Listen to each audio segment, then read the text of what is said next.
Dalangin namin, Panginoon, bigyan kami ng simple na mensahe. At ito'y aming maipamuhay araw-araw. Lalong-lalo kung sa aming kalagitnaan, mayroong ngayon ay dinadalaw at sinusumpong ng sobrang kalungkutan. Minister to us, O God, touch our hearts, set us free, so that we can say it is well with our souls. Lead us, Father, teach us, be our speaker, use your servant only as your instrument.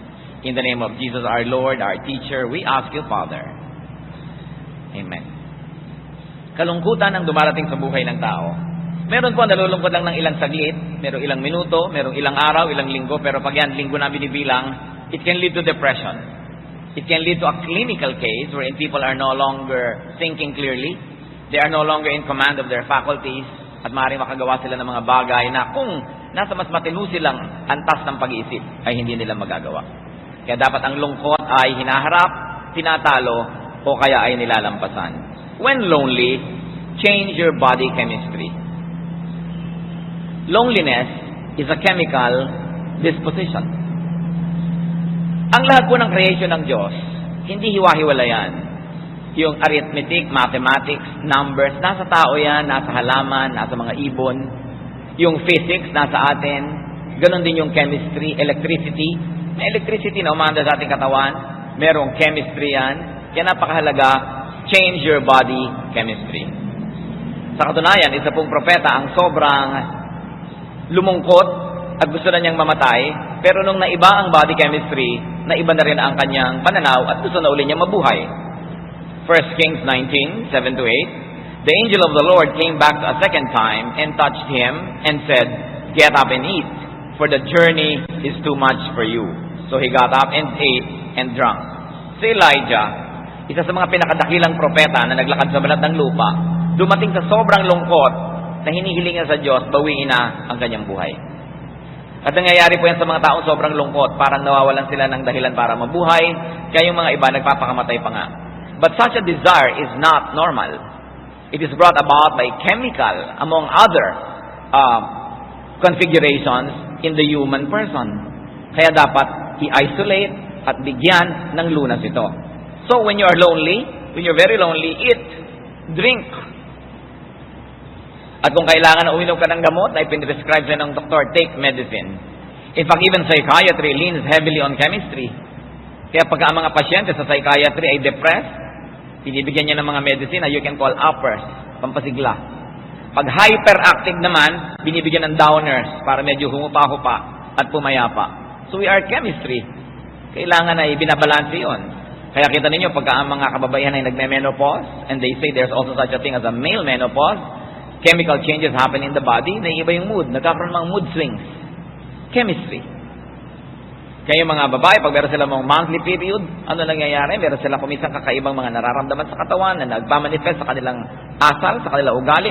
This is chemistry. So eat, drink, take medicines. And there's a very easy and in fact a free way to change your body chemistry. Cry. Umiyak, no? Napakahalaga 'yon na pinapalitan mo ang iyong body chemistry. Katulad lang ni Haring David, nung namatay ang kanyang anak, kumain siya, naligo siya, pinalitan niya yung situation ng kanyang katawan, samantalang nung naghihingalo at mayroong sakit ng kanyang anak, ay siya ay nag-fast, di siya kumain. Pero nung namatay na, sabi niya, wala na akong magagawa, patay na, kakain ako. Dahil sa sobrang lungkot niya, pinalitan niya ang kanyang bodily chemistry. In fact, people of ancient civilizations believed in the therapeutic powers of crying. More than 2,000 years ago, si Aristotle theorized that crying at a drama or watching a play and crying while watching it cleanses the mind. Na nagpapatanggal ang pag-iyak ng mga hindi maibulala sa damdamin sa tinatawag niyang catharsis. At sabi niya, napakalaking daan ng kalooban ng tao pag naiiyak ang kanyang lungkot. Kaya nga po may mga tao talaga na pagka nalulungkot-lungkot na, ini-induce na nila yung sarili ng umiyak ng umiyak ng umiyak. At pagkaiyak, masarap na ang tulog. No? Ito siguro ang dahilan kaya mas madalas mamatay mauna ang mga lalaki sa mga babae. Mas marami naman talagang biyuda kaysa biyudo, di po ba? Kasi ang mga kababaihan, mas madaling umiyak. Kasi sa kultura natin, huwag kang iiyak, lalaki ka. Magpakatigas ka, ayun, nanigas, namatay. Kasi hindi nakakaiyak.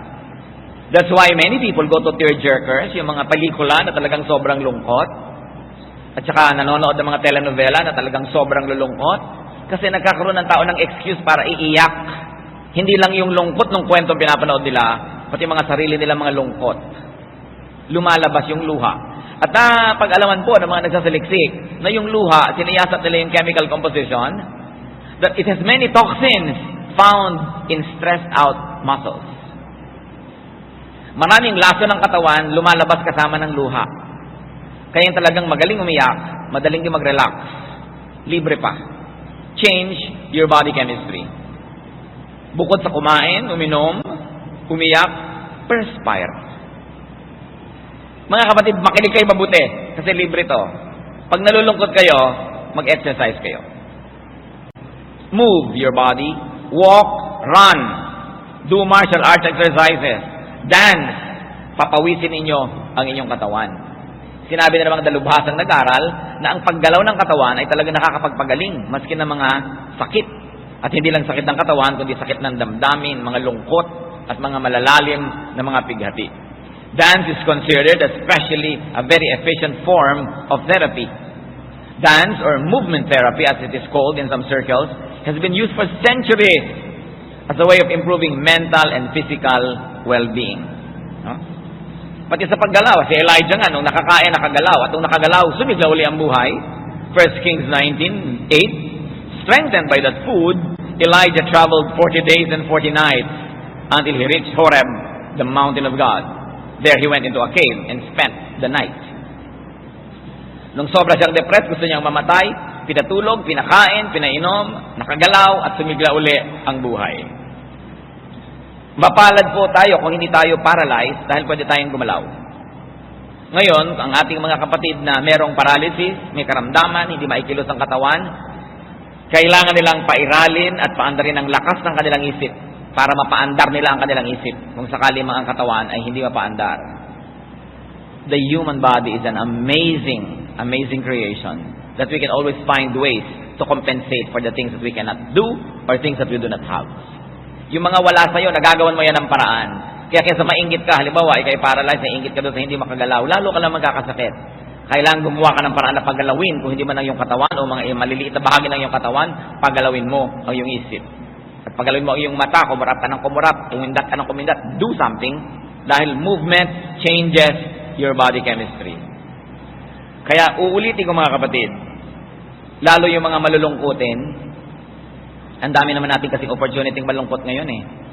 10 million OFWs, ibig sabihin there are 10 million other halves of the OFWs na hindi kasama ang kanilang asawa, more or less, kasi iba konti magkasama. Dahil sa bawat isang OFW, may isang nangungulilang ama o ina, may nangungulilang asawa, may nangungulilang mga anak. Doon pa lang, ang dami na nating opportunity malungkot. Pagkatapos, kahit hindi ka OFW naman, hindi kayo lagi magkasama ng mahal mo sa buhay. Isang malakas pagpalungkot yan eh, magkahiwalay kayo. Pero sinasabi ko nga po sa mga malulungkot, mabuti nga ngayon eh, meron ng internet, pwede na kayong mag-text, pwede na kayong mag-chat. Nung araw, magbo-voice tape ka pa, nasasabihin mo, ihuhulog mo pa sa koreo, isang linggo bago dumating doon, magbo-voice tape yun din at ihuhulog sa koreo, isang linggo bago dumating sa'yo, 2 weeks later ang sagot. Ngayon, text lang, ang bilis. Papa, wala na kaming pera ng mga anak mo. Ang bilis, di ba? So, ang bilis ng communication. Kaya, hindi na masyado dapat na iniinday ang ganyan mga lungkot dahil better off tayo ngayon than before. But, I'm going back to my issue. Pag nalulungkot kayo, exercise. If you have the money, go to the gym. If there is a gym, go to the gym. Biruin nyo, gaganda pa kayo, aayos ang inyong katawan, lulusog kayo habang nalulungkot. Kaya pag may nakapansin sa'yo, wow, kumari, ang sexy-sexy mo. Kasi ang lungkot ko eh. Di ba? Kasi ang lungkot-lungkot mo, tapos bumigat ka ng bumigat, no? Lalong humirap ang iyong kalagayan. So, change this, exercise. It will change your disposition, it will change your looks. It will be an advantage instead of a disadvantage. Another point, when lonely, create, recreate, work, do something creative, do something productive and helpful. Kailangan ng mga tao maraming ginagawa. Sapagkat yung paggawa, nakakalibang. Nakakatuwa pa yung bunga ng yung ginawa. Si Solomon po, na pinakamarunong na tao sa balat ng lupa, naging pinakamalungkot din. Sabi niya kasi sa Ecclesiastes 1:18, For with much wisdom comes much sorrow. The more knowledge, the more grief. Kaya yung mas matatalino, mas malungkot yan eh. Kesa sa hindi masyadong matalino. O baka maglungkot-lungkotan tuloy kayo ngayon, ano? Dahil nakakalungkot pag marami ka ring alam. Kaya yung pong binibigyan ng Diyos ng ministry na maging marunong para akayin yung mga hindi marunong, maraming kalungkutan yun. Kaya dapat suportahan. Kasi biruin mo sa kanya na assign na maging marunong para sa iba. Si Solomon, ganun ang nangyari sa kanya. Sabi niya, with much wisdom comes much sorrow. So ano ang isa sa mga ginawa niya para harapin at talunin yung lungkot? Sabi niya sa Ecclesiastes 2:4-5, I undertook great projects. I built houses for myself and planted vineyards. I made gardens and parks and planted all kinds of fruit trees in them. Naging productive siya. Imbes magmukmok, malungkot, magdrama, gumawa ng mga bagay na pakipakinabang para sa kanya at para sa iba. At ang masaya po sa nagtatrabaho, napapagod. At ang napapagod, nakatulog, nalilimutan ng lungkot. Yung dalaw ng lungkot, yung sumpong ng lungkot, nalampasan. Hindi mo naman pwedeng lampasan ang lahat ng lungkot ng buhay. Ang goal lang mo, lampasan yung lungkot ngayon. Mabuhay ka hanggang bukas. Because yung lungkot ng bukas, magkakaroon ng lungkot, ng grasya ng Diyos na pambukas. Yung grasya ng Diyos sa iyo ngayon, para lang sa lungkot mo yan ngayon. So huwag mong solvin yung lahat ng lungkot na darating pa. Ang mahalaga, buhay ka pa bukas. Dahil bukas, may bagong grasya. Every new morning brings new blessings from God. Kaya yung mga iba, sobrang nalulungkot, pinapakyaw na nila ngayon yung lungkot na darating pa. No. Sabi sa Bible, let the day's own trouble be sufficient for the day. Napakahalaga, one day at a time. One lungkot at a time. One problem at a time. Another thing to do, brothers and sisters. Pag nalulungkot, at ito tinulungan tayo ng Diyos dito, naglagay siya ng marami sa paligid, be soothed by beauty. Hayaan natin na ang kagandahan na nilikha ng Diyos ay magpahupa sa ating damdamin, magpalamig sa ating mga init, at magpangiti sa ating mga simangot. Relax and rest. Find beauty in the arts. Kaya kahit naman po sa kolehiyo, sa universal education, kasama yung humanities. Kahit ka mag-engineer, kahit ka magiging physicist, kahit ka magiging biologist, dadaan ka sa humanities. Dadaan ka sa arts subject. Kasi para ka maging kumpletong tao, dapat mong malaman na bahagi ng iyong buong pagkatao, nilikha ka ng Diyos, to find, appreciate, and create beauty, especially in the arts. Nakita niyo po si Haring Saul na binabagabag ng mga kung ano-anong demons inside him. Pag siya'y tinugtugan ni David, umaalis ang masasamang espiritu at natatahimik siya. 1 Samuel 16:23. Whenever the Spirit from God came upon Saul, David would take his harp and play. Then relief would come to Saul. He would feel better, and the evil spirit would leave him. Dahil sa music. Evil spirit cannot stand good music. Hindi nila gusto yan. Marami nag-iisip na doon daw sa impyerno siguro walang sound. Pero yun yung torture na walang sound. Kasi may sound, arrange mo lang, nagiging music.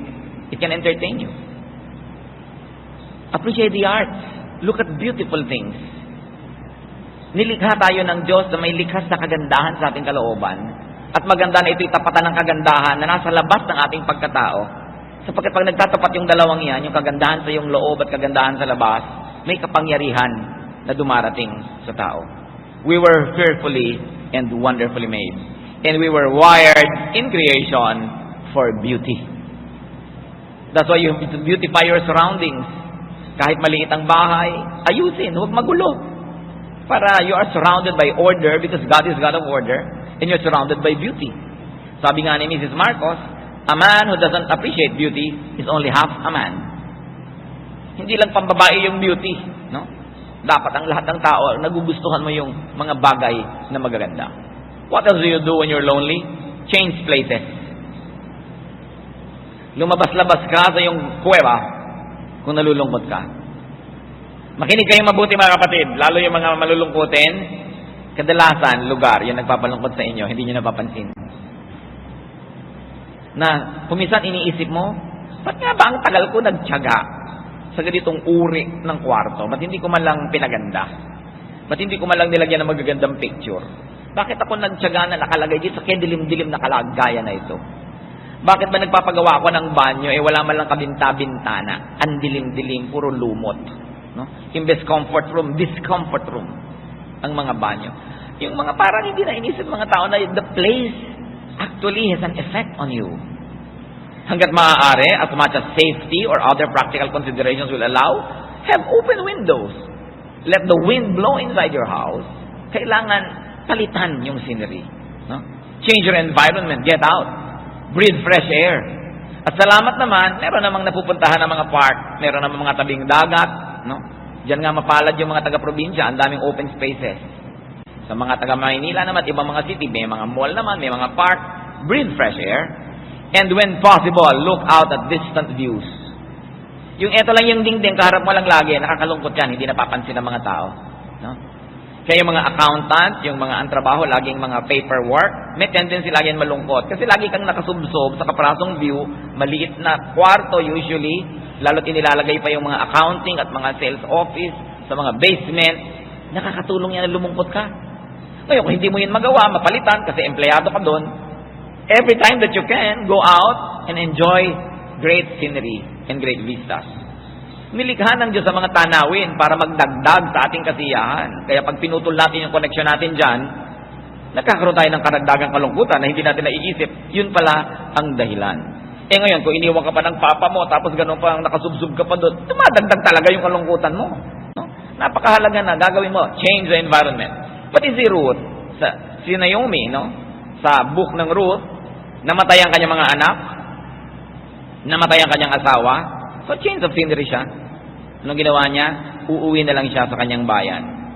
Aalis na siya doon sa lugar ng kalungkutan. Lahat na lamang ng mga kwento doon nagpapaalala sa kanya, no? Gusto niyang kumanta na, how can I forget you when there is always something there to remind me? Ipalitan mo yung view mo. Ang mahirap kasi, halimbawa, meron ka mahal sa buhay, naghiwalay kayo, iniwan ka, ikaw yung naiwan doon sa inyong lungga, ikaw ang lagi nakakaalala, dahil kitang-kita dito siya naupo, dito siya tumayo, no? Dito niya ako pinagsasampal, dito niya ako kinalagkad. Ikaw ngayon itong nagdadrama-drama, magpalit ka ng lugar para mapalitan yung arrangement ng iyong buhay. No? A change of scenery can bring a newness of life and can bring you opportunities. When lonely also, change focus. Change thoughts. Palitan ang laman ng isip. Kung sakala nyo, kailangan nyong lutasin ang problema habang kayo malungkot, mali. Pag kayo ay malungkot, hindi yan panahon para lumutas ng problema. Yan ay panahon para lampasan yung lungkot. Yun ang goal nyo lang. Not to solve the problems of a lifetime, but just to survive for another day. Kailangan libangin ang sarili. You do not need to solve your problems all at once.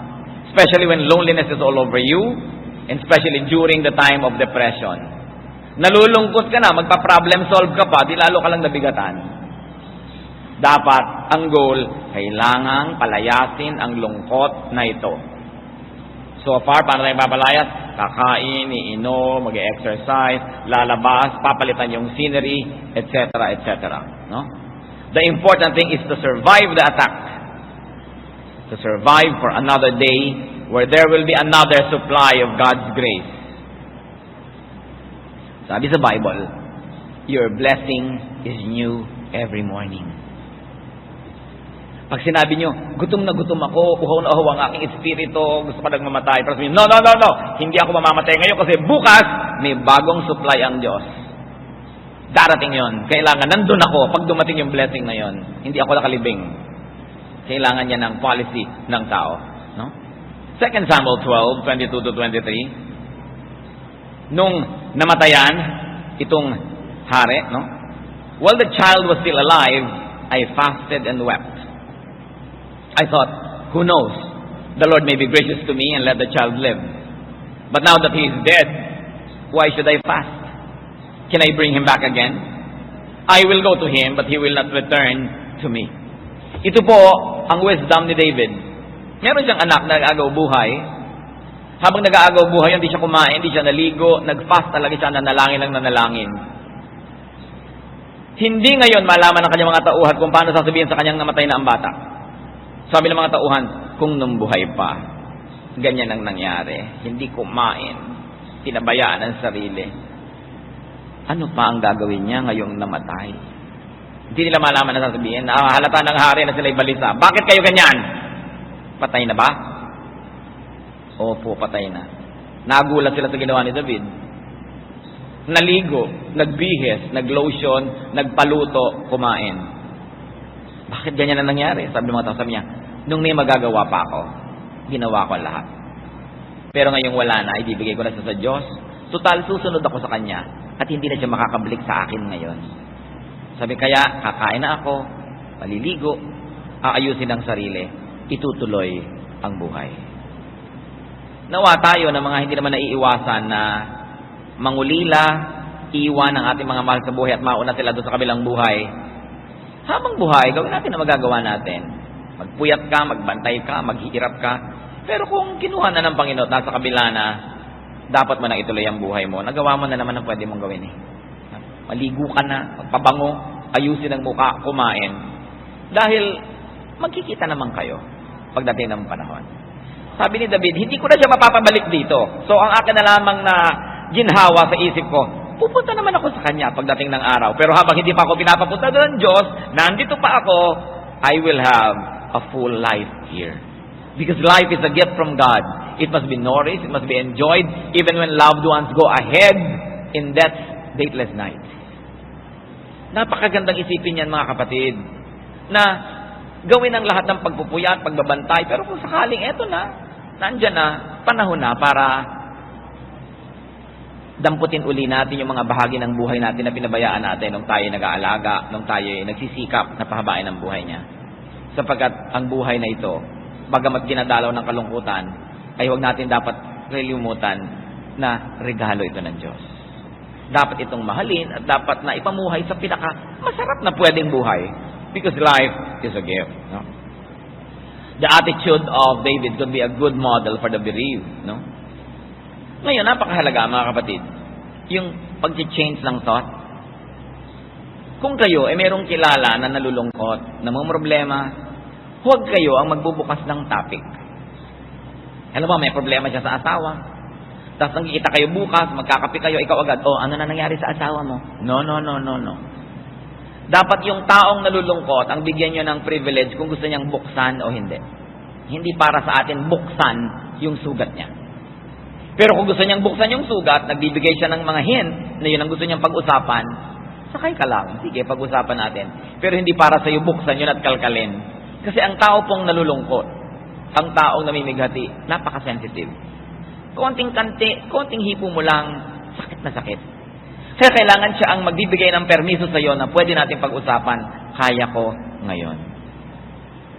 Kasi meron po mga dumadating na lungkot sa buhay ng tao, mga problemang dumarating sa buhay niya na para bang gusto niya sabihin, Diyos ko, sana naman po wala nang kasunod ito ngayong araw na ito. Kung meron man next week na, kasi hindi ko na yata kaya, kung may dadagdag pa. No? Kaya tiyakin natin na kung tayo po nagmi-minister sa mga tao, huwag tayo yung magdagdag ng load na hindi niya kaya o ayaw niyang dalhin sa oras na yon. Na nandun lang tayo, let the grieving person preside over his or her life at tayo nakasupport lang ng nakasupport. Kasi kuminsan sa ating katabilan, kadaldalan, may nasasabi pa tayong lalong nagpapabigat sa damdamin ng tao. Kung minsan, ang sakit-sakit ng loob niya tungkol sa kanyang asawa, yung asawa ko talaga, napakasama niya, ganyan. Tapos dadagdagan mo, talaga yung asawa mo, demonyo talaga yan, ganyan. Nasasaktan din siya dahil may right siya na sabihin yun tungkol sa mahal niya sa buhay, pero ikaw wala. Pag ikaw na nagsabi, galit na rin siya sa'yo. No? Kasi mahal niya yun. So maingat tayo, dapat yung bibig. Napakalaki ng nagagawa niya sa ikabubuti o itasasama ng kalagayan ng kapwa. Pero pag ang kapwa ay sobrang lungkot, napaka-sensitive niya, isang salita mo, pwede siyang malagot ang hininga. Kaya dapat mabait tayo sa mga nalulungkot. No? At yung pag-aalala tungkol sa maraming mga bagay, isipin natin, balikan natin na may bukas para sa ibang problema, huwag nating pakyawin lahat. Sa Matthew 6:34, sabi ng Panginoong Jesus, therefore do not worry about tomorrow, for tomorrow will worry about itself. Each day has enough trouble of its own. At Romans 12:2, be transformed by the renewing of your mind. It has a universal meaning. You want to change the equation of your life right now? Change your thoughts. Change the way you think. Focus on something else. Focus on beautiful things. And allow the lonely people around you to refocus their thoughts. Bigyan nyo sila ng ganung lugar. Psalm 42 verse 5, isang magandang halimbawa ng pagpapalit ng laman ng isip. Why are you downcast, O my soul? Why so disturbed within me?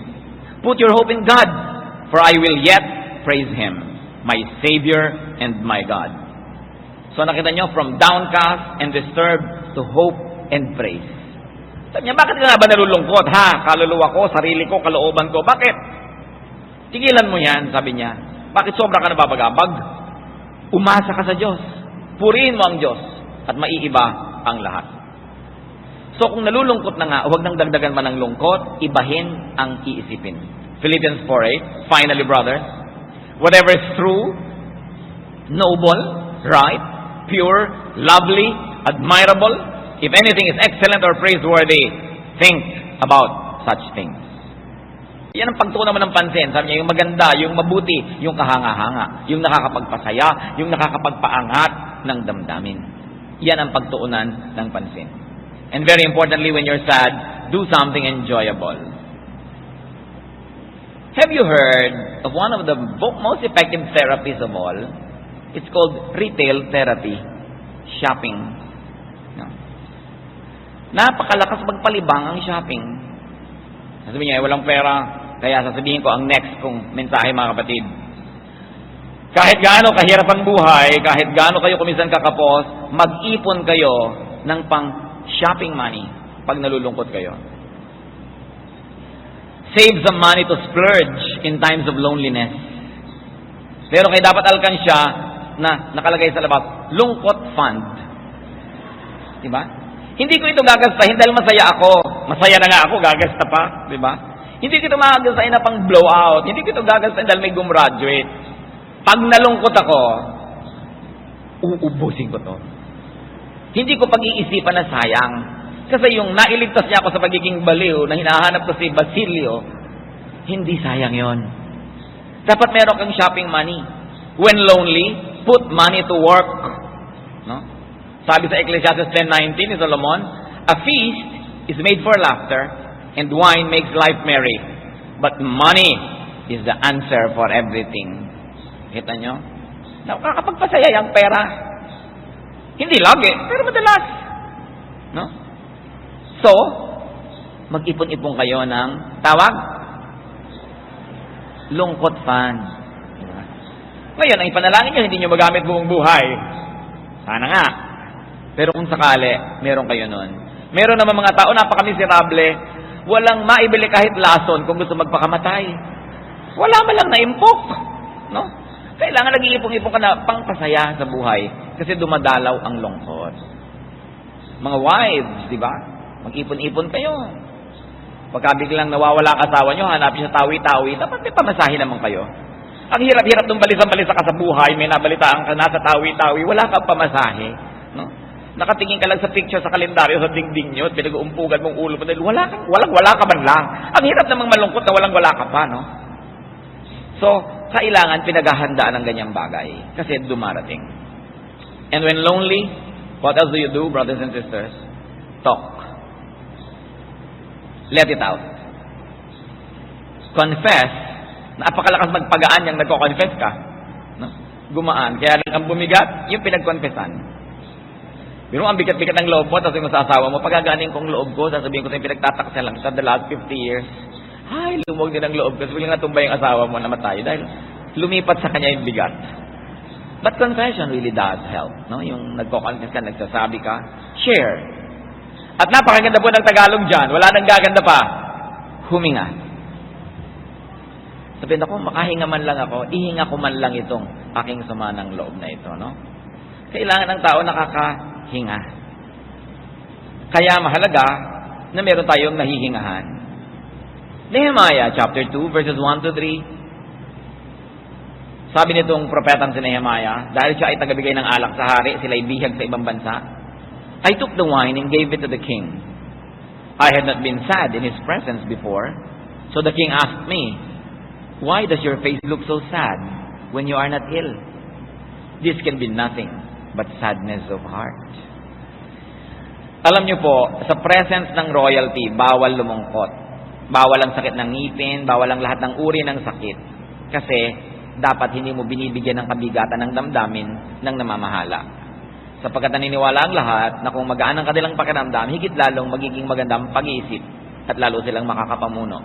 There is such a thing as that kind of ministry, that you minister to people with high positions, you minister to people with grave responsibilities by not making them any sadder than they already are.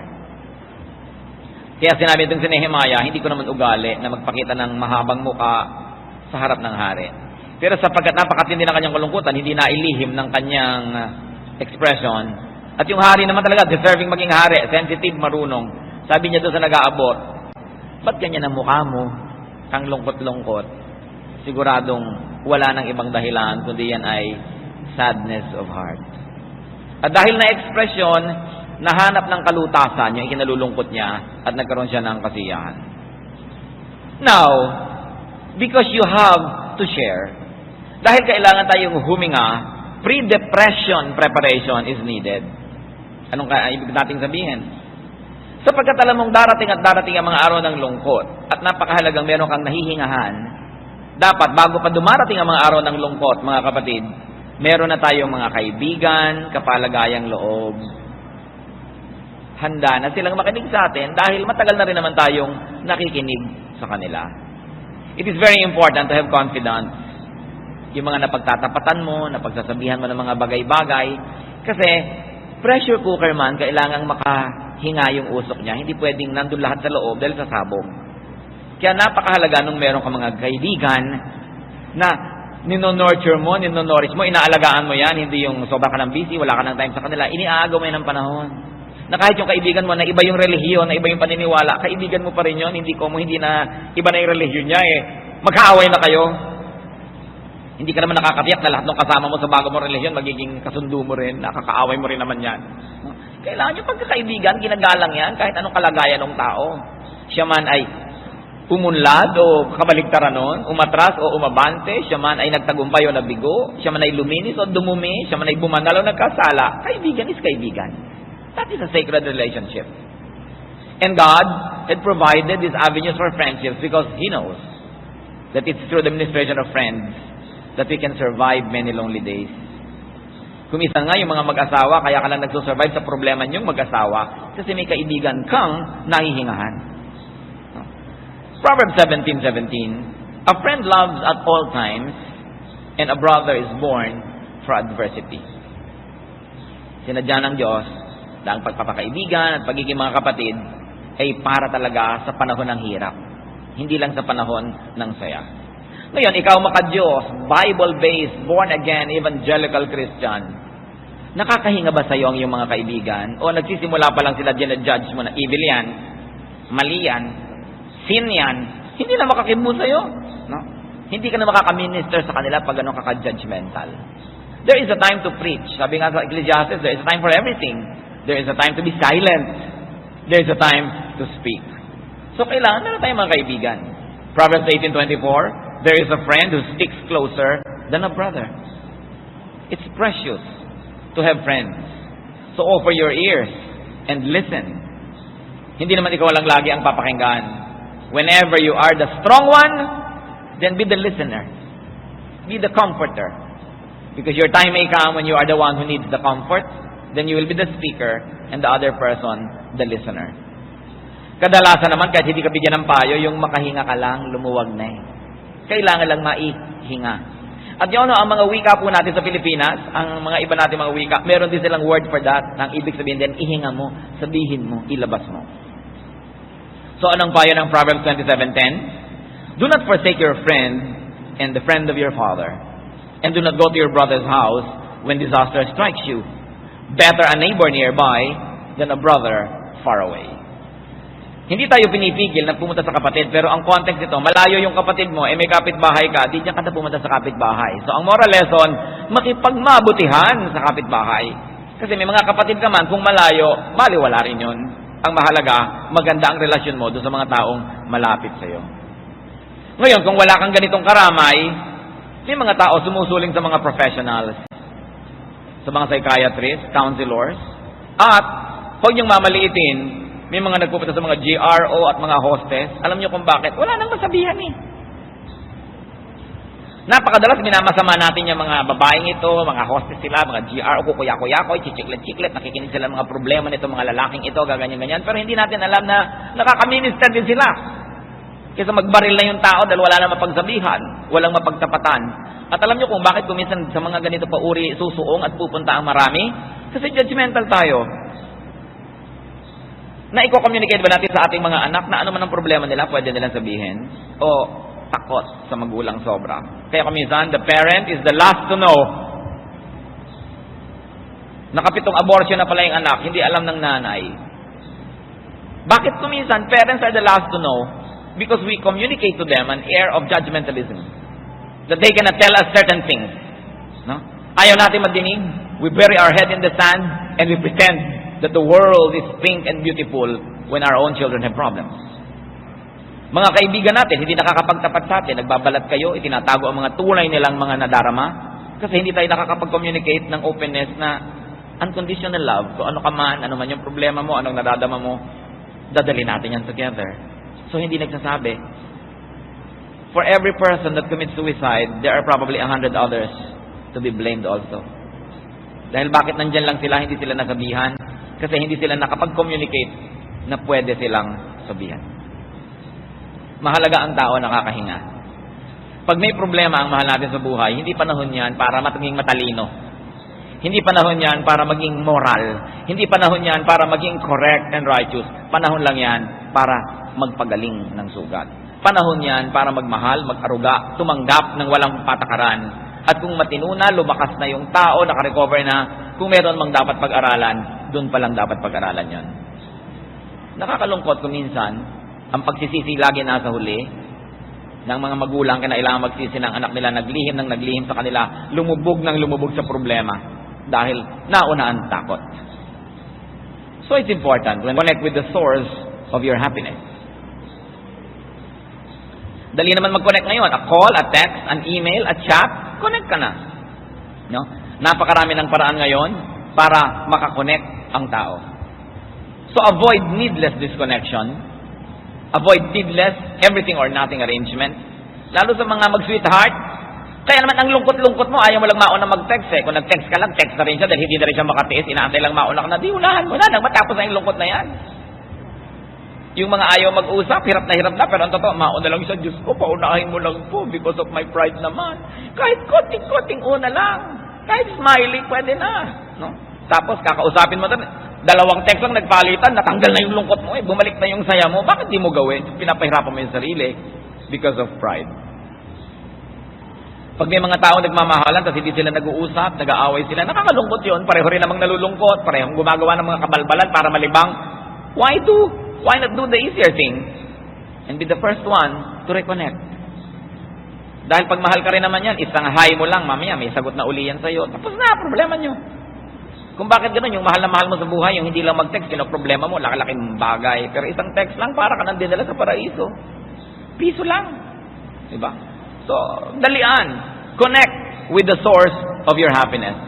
It could be the most powerful medicine.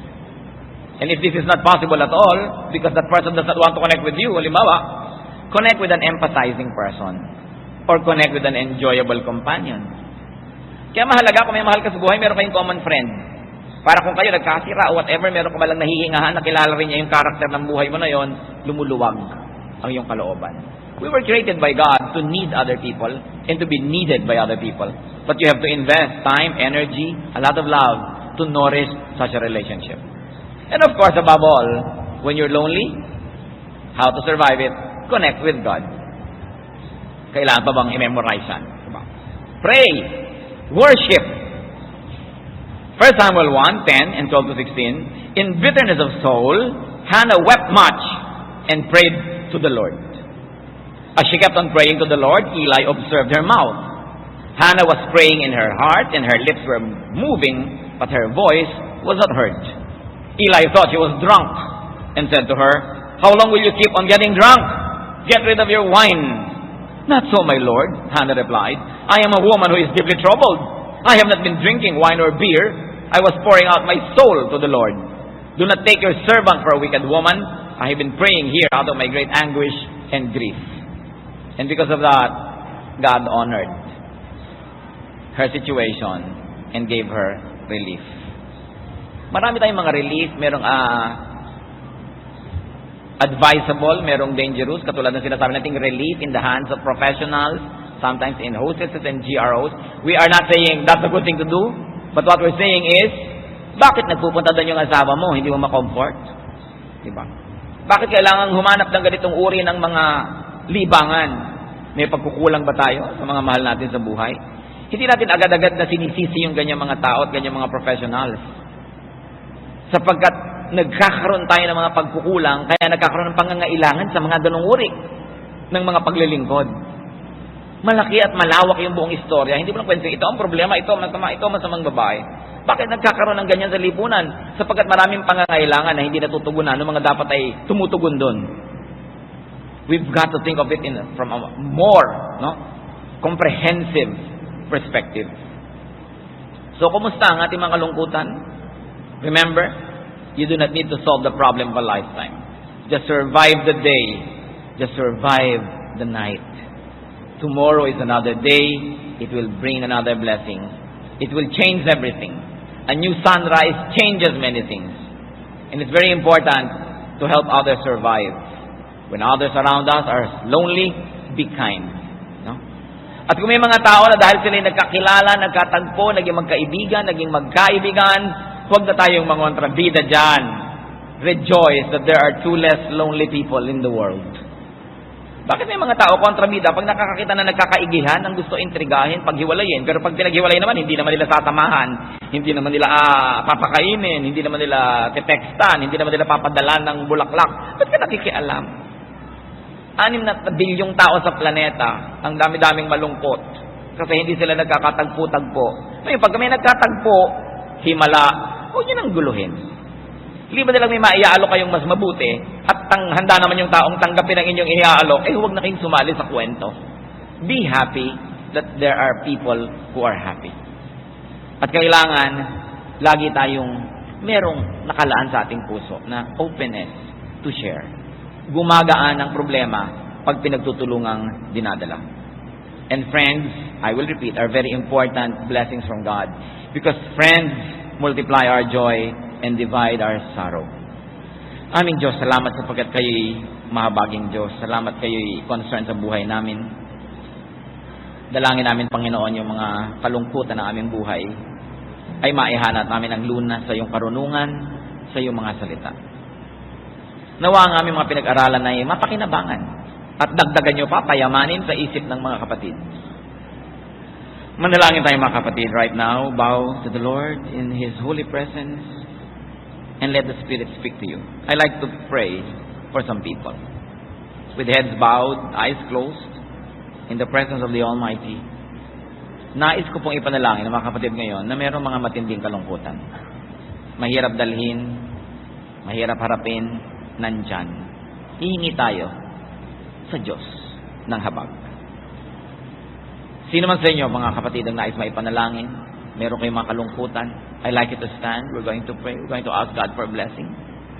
Praise God for your openness to the Lord and for our honesty that we are lonely.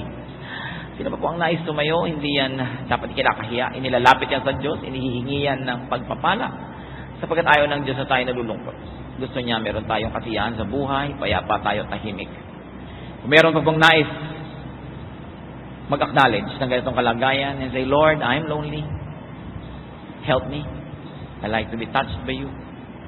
Tumayo kayo. Nais ko kayo ipanalangin. This is the time when we can be together in spirit. And the Lord says, when 2 or 3 are gathered in my name, I am there in their midst. When 2 of you are in unity and you ask, heaven hears. Kung may nais pang tumayo, tumayo kayo. Diyos namin, Diyos ng kasiyahan, Diyos ng kapangyarihan at pag-ibig. Hipuin mo ang bawat anak mong tumitindi ngayon sa iyong harapan. Nagpapahayag na kailangan ka. Kailangan namin kayo, O Diyos. Maraming umaalis sa buhay namin, kailangan namin kayo. Maraming nag-aalis ng aming kasiyahan, bumabawi ng mga pahiram na kasiyahan, kailangan namin kayo, Diyos. Marami kami mga pangamba, marami kami iniisip na nagpapalungkot, kailangan namin kayo. Panginoon, nilalapit ko sa iyo very especially ngayon yung mga nangungulila because they were bereaved. Kung meron man na dahil sa makabilang buhay ang mahal sa buhay, punuin mo ng Espiritu mo yung nabakanting bahagi ng kanilang puso. At nang sa ganon, gumaling ang sugat at maibsan ang kasiyahan na nagmumula sa iyo. Dinadalangin ko rin ang mga kapatid na nalulungkot dahil nagkahiwalay sila ng mahal nila sa buhay. Maaring iba't iba ang dahilan ng pagkakahiwalay pero ganun pa rin nagkahiwalay. Bigyan mo, Panginoon, ng kaaliwan. Bigyan mo ng lakas ng loob. Magpadala ka ng mga tao at mga bagay na magbibigay ng kasiyahan, ng kapahingahan ng isip. At para sa iba pa ang mga dahilan ng mga kalungkutan, Panginoon, maaring nabigo, hindi nagtagumpay, maaring napahiya, maaring basta malungkot lang lalo, hindi niya alam kung ba't siya malungkot. Hipuin niyo, Panginoon. Ipakita niyo ang daan upang magkaroon kami ng kaligayahan sa buhay. At nawa kami, Panginoon, maging sensitive sa bawat isa, na huwag kaming humadlang sa kaligayahan ng aming kapwa, lalo't hindi naman ikasasama ng sangkatauhan ng kanilang kaligayahan. Ituro mo sa amin, Panginoon, na itrato ang bawat isa na individual, na hindi namin pwedeng i-apply sa bawat tao ang isa lamang na prinsipyo because everybody is unique. Teach us, Lord, to respect persons, to respect uniqueness of persons, and to respect personal circumstance. Maupo kayo, mga kapatid. Patuloy tayong mananalangin. Sa ilang saglit, nais ko ipanalangin ninyo ang mga